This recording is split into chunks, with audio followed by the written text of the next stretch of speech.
you see at the top of your picture there, you can see in the far, far distance, Nick Anderson drifting back into his goal, chatting to his defenseman as he goes. Dave, Nick is a good story. He's been a nearly man for England for a long, long time, but he's one of these guys, a little bit like Alistair Wallace, who never quit. Was quite often the third choice behind Will Stalfox and then Ben McAllister, but has stuck around, has worked and worked and worked, always, you know, been there on the sideline, one of these guys that can cheer for his teammates, and now he gets a big opportunity. Looking across on pitch 2 right there for a second for the Germany-Netherlands match.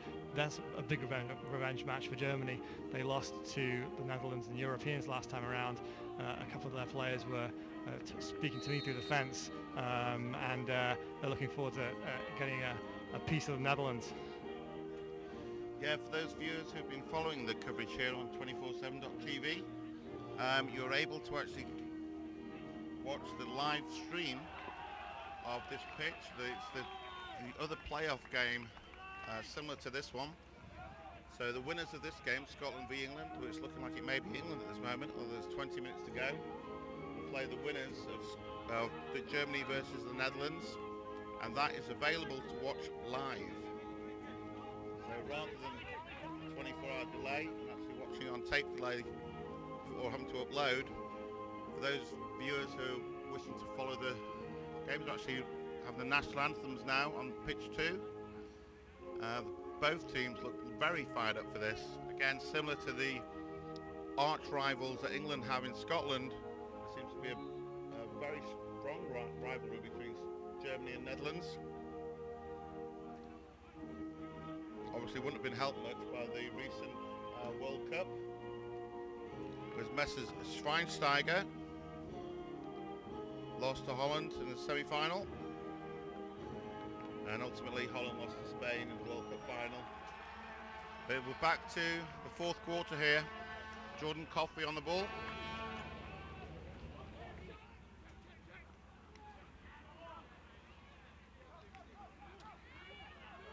Just a little bit of scrappy play there. Fade inside to Ian Healy. That's Brendan's brother.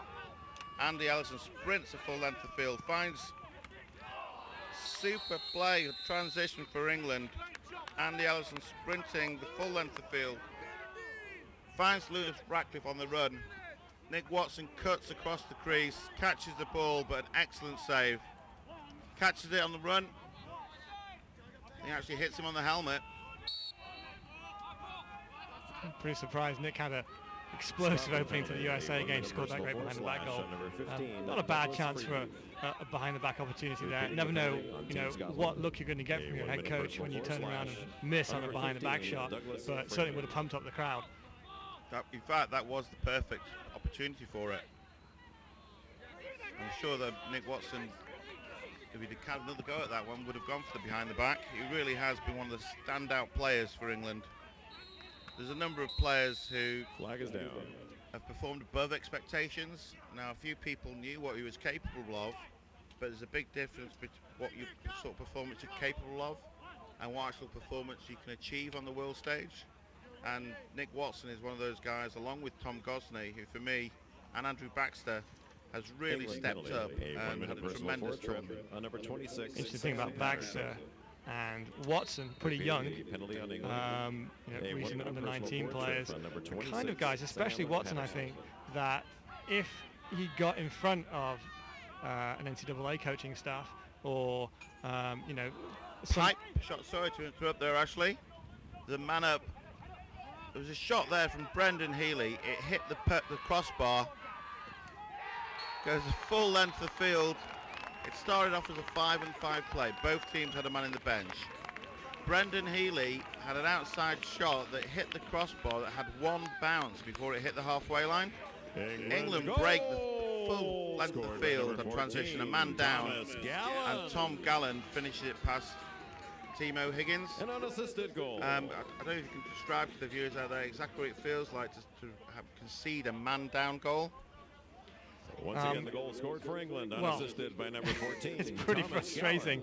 I mean, these are the kind of opportunities that that Scotland must treasure, but you can't do anything about that rebound. I mean, that ball came screaming back off the crossbar, and then Tom Gallen gets the chance to go coast to coast. A big cheer from the England bench. It's always a great sight to see when your man down short stick specialist gets to go the length of the field, pretty much untouched, and then has the composure to put it past the goalie and score, you know, a goal. I don't know for sure, I haven't got the sheet in front of me, but I'm pretty sure that will be Tom's opening goal of the tournament. Again, it's Scotland 8, England 17. But if that shot was 2 inches lower, it's actually instead of just a 1-goal difference, it would be a 2-goal difference. It would have been Scotland 9, England 16. Such are the margins at international lacrosse.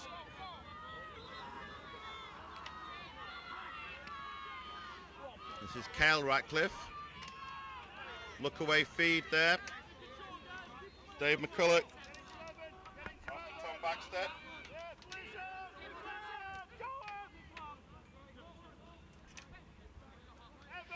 Well, England possessed. Let me just finish what I was saying to you, Dave, about Nick Watson. He's just drifting inside right there and curls back up to a high crease.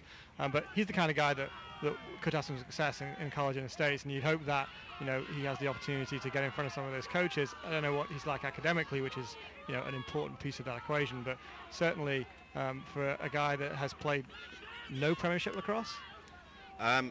You have actually, to be fair, you've been out of the country for a while. I have, it's true. Nick Watson was actually one of the top point scorers this year. He moved from Ashton. He moved from Oldham and Werneth Lacrosse Club. Okay. Transferred to Rochdale.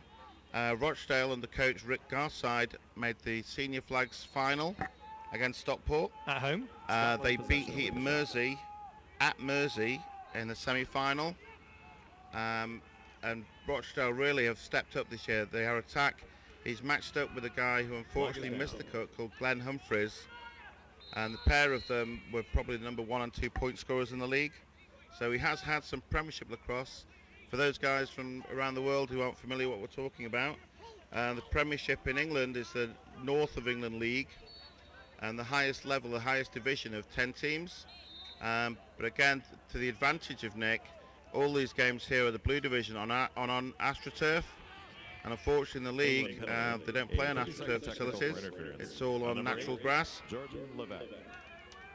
And we play in the winter season. There's a Bath Festival that takes place at the beginning of September. This year, Winslow Lacrosse Club will be hosting the European Club Championship. And here is Nick Watson. Oh, I thought he was going to be the opposite of the commentator's curse there. He could have scored on cue. Well, we're complimenting him, so he's not going to score, is he? So Nick Watson now with another excellent chance, but showing really it's that change of direction and his first step and speed on AstroTurf, where he really benefits. Where what I was saying earlier was, with England playing in the winter season, unfortunately they get to play in a lot of soft conditions, shall we say, muddy pitches, and unfortunately someone like Nick, who's a speed player, doesn't always benefit from those conditions. Just has that college gait to his movement. He moves laterally so well. So to cut a very long story short, or to an end, I think he would be a good recruit. Vote Nick Watson. Scotland on the ball. Just coming up to the 12-minute mark. Dan Hayway. Scotland possession with the shot. With his releasing the sidearm shot again. This time it's over the bar.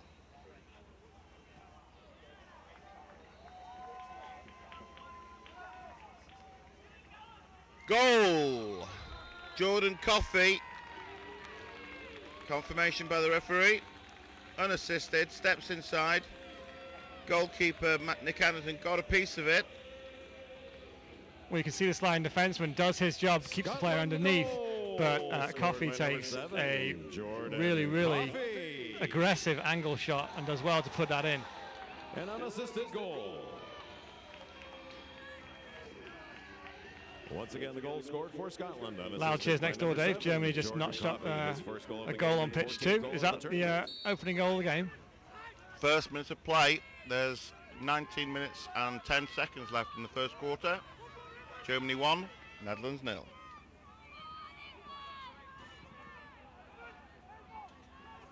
And back to the fourth quarter here. We've reached the 11-minute mark in the game. Scotland 9, England 17.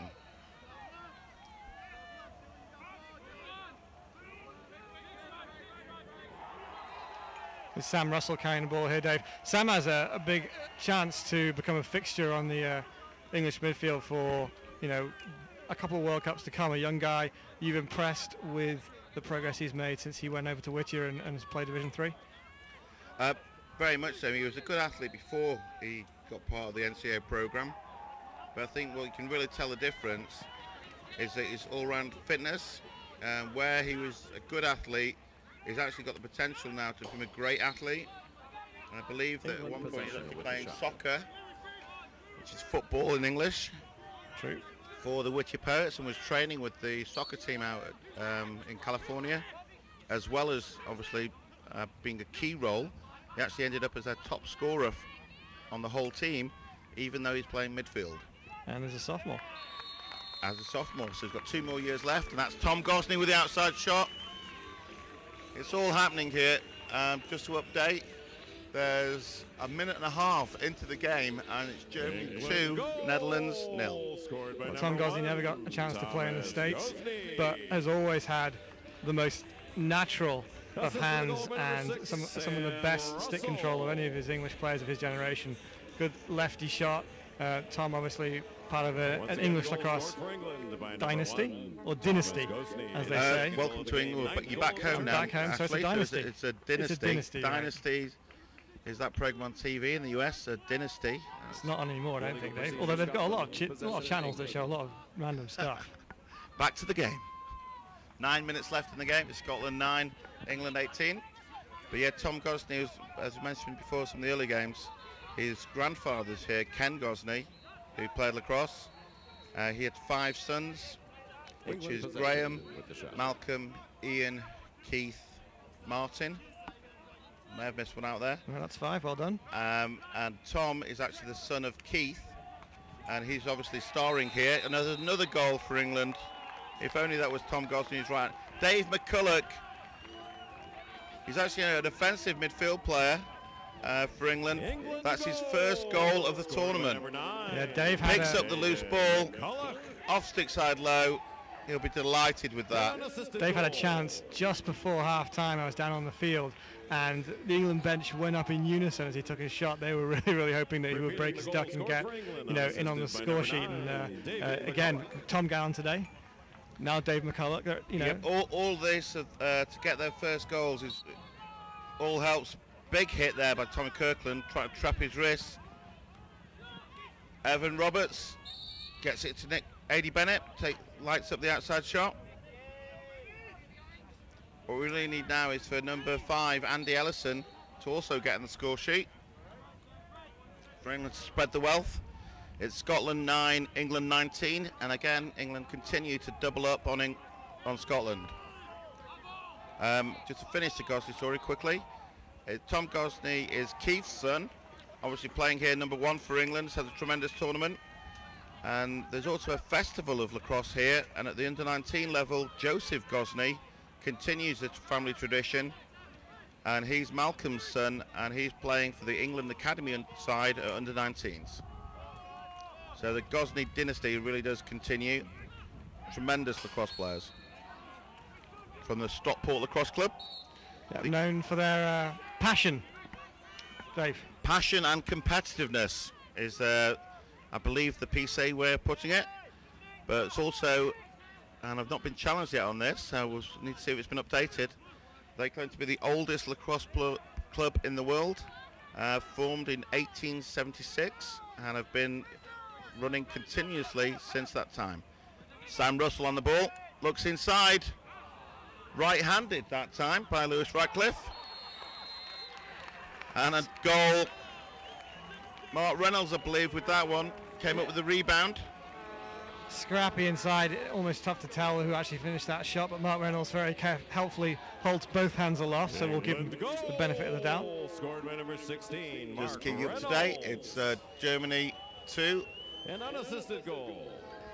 I believe that's Holland 1 now. I heard a cheer go up. The scoreboard's still saying 2-0. Repeating the goal scored. There's just over 15.5 minutes there in the first quarter. Here we're entering the 6-minute mark in the game. Scotland 9, England 20.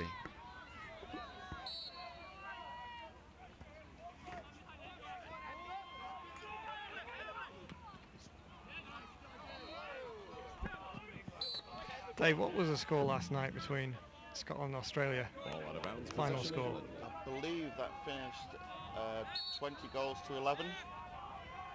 But Scotland fought back from 10 goals to 2 down To 11-9. to 11-9. And Right. then it really was a Darren Nicholas show, number 6 for Australia. I thought it was a tremendous game. And he got my vote for MVP. But Adam Sear, number 12 from Maryland, had a great game. Well, And unfortunately, Scotland, it was a Flags depth there. issue. They fought bravely. Fans of William Wallace. You take everything apart from our freedom. They didn't quite have the blue and white face paint, but they never gave up. No surrender. But unfortunately, at the end of the day, they just couldn't actually maintain that Scotland level penalty. of play to the end. Second technical for an And illegal at this push on level, number 12, when you start to, Gill. your form starts to dip or you lose concentration, you get punished. So just as the gap here between England and Scotland, there's an equal gap between them and Canada and the US. Tom Gosney with a turnaround shot there. well, the reason I ask is you have to wonder, from the English team's perspective, they continue to want to prove a point here, and you would think that they would be allowed to continue to play aggressively and make sure that they score more than Australia did on Scotland, just to make sure that everybody gets the point. Well, I think the point is that Australia are in the semi-finals and England aren't. There's lots of discussion over the system. The rules were in part the ILF, which was prior to FIL. They were in black and white. The rules were available. Excellent goal. Has the whistle gone beforehand? No goal. The whistle had gone beforehand. Yeah, that's right, 'cause the ball had gone down. But what happened with Australia? We see that hit. That's number 6 for Scotland. Takes the big hit. That's Callum Watson.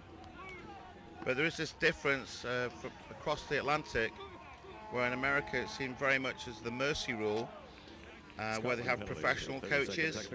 So as a mutual respect, as one professional coach to another, they won't run up the score on a team. So even though the athletes may be a strong rivalry, if a team does run up the score, it's seen as poor form and poor sportsmanship. I don't know how else to express it, but England v Scotland, the last thing they're thinking of is the mercy rule. Yeah, and I'm not accusing Dave Elwood of running up the score either, but you're right, these guys will just keep playing to the end here. You can see at the bottom of the picture there, in his cap or his hat, Mark Hodkin, former England international. We talked about him last night, but And another Winslow lacrosse player. yeah, another guy who was involved in the founding of the Winslow Lacrosse Club, was a junior player there. Fantastic player in his own right, an all-world midfielder, but he played a long, illustrious England career, and then in 1998 switched, has Scottish roots as well, switched to play for Scotland, and very much embraces the old enemy concept playfully during the time of the championships. But if you speak to him, you won't hear anything that strikes you as broad Glaswegian. He's a north of England guy, born and bred. England with the ball. Scotland is sitting back in a man boxing one. down. I thought they were going to be playing a 6-man zone, but no, it looks like they are a man down. 3.5 minutes in the game. Good ball movement.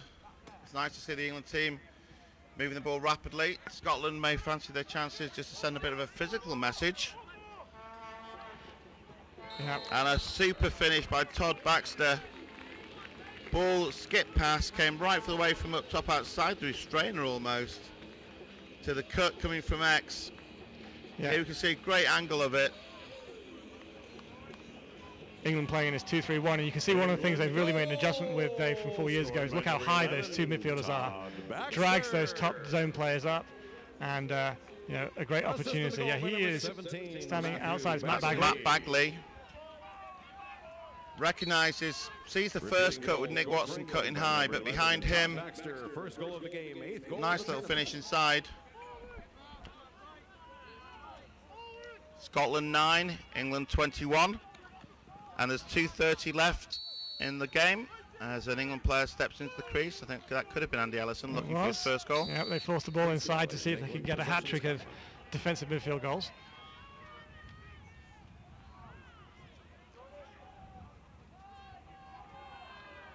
Here we have number 8 on the ball. This is Jordan Levac.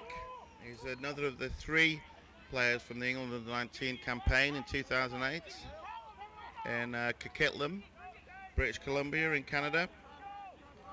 They actually beat Australia in that tournament. Sam Russell scoring the winning goal in the dying seconds. Lost to Iroquois convincingly in the semi-final. So the Iroquois actually had, if they had to come here, had 8 players from that team, 2 minutes remaining in the fourth which were fantastic to watch, with multiple hidden ball tricks. Some of the players, Peter Jacobs, plays in the NLL, sorely missed, but this World Championships continues. Ultimately, they couldn't get here, or were not allowed into the country with their visas and passports under the Haudenosaunee. So there's 1.5 minutes left in the game. 9 goals to 21. It looks like he really is playing all the bench now. There's Kyle Ratcliffe's coming onto the play. One-handed pickup by McCulloch. Nearly got his second with a brace there for our Scottish fans. A wee brace. Nick Watson on his weaker side. Again, shot left-handed. So, overall, what your views on this game, Ashley? As we wind down now with just over a minute left, the score at Scotland 9, England 21. I think England can be happy. I think that they've done a job, and you know, they started a little bit slowly, but they've been composed and maintained a good tempo throughout. I think Scotland can be proud too. I mean, they really have played back-to-back games in the fullest form of the phrase, and you know, clearly up to half-time the match was pretty competitive, but they just simply ran out of gas, and you know, the quality that England have you know, has really shone through in the second half. Yeah, the schedule really has been unkind to Scotland, especially with the lightning delay. But I think England, this is one of the biggest things here that we've seen, has just demonstrated there, and that's actually the first point, I believe, for Kyle Ratcliffe, number 10, as he passes inside to Todd Baxter. Here we see he gets pushed down, maintains possession. England goal. So it's Nick Watson there with classic rotation of the triangle. Nick Watson, as one person drives behind from goal. Nick Watson to your left of the screen, goes behind to X, and number 11 cuts to the back post, catches and dishes the ball. Now that England are actually ahead and comfortable, they're playing with confidence, and the ball movement is much better. They're throwing the pass, they're willing to work off ball. It's a bit of a chicken and an egg. When they play with confidence, they play some great lacrosse. When it's under pressure, sometimes they grip the sticks a bit too tight, and they don't perform at the level where they should do. One extra goal either way by England, and they would have got into the 3rd position spot. And Jack Virginiak with his first goal of the game and of the tournament. 6 seconds left in the 4th quarter. Sam Russell, long feed, takes the big hit by number 6, Bob Etherington. There's a slash there on the play. Last 10 seconds. Jack Virginiak with the catch and finish with his long pull. Exactly what a long stick midfield player is doing on the crease there. I'm not quite sure. Once again, the goal scored for England with a long but it worked. I'm sorry, the clock's been reset. Appears to be 13 seconds left in the game. Scotland 9, England 23. I'm not sure what to call something of the opposite of mercy, but I think this is it. Yeah, I mean, they just continue to push the ball. Jack obviously has a lot of faith in his face-off guy, because as a wingman, usually your job is to help out there. He just kind of went north, straight up the field, got the goal line extended, and the ball broke his way. And composure, you know, caught that ball and tough for the goalie to find the release point out of the long stick. And, you know, he will finish with the highlight moment, a long stick goal for England to wrap this game up.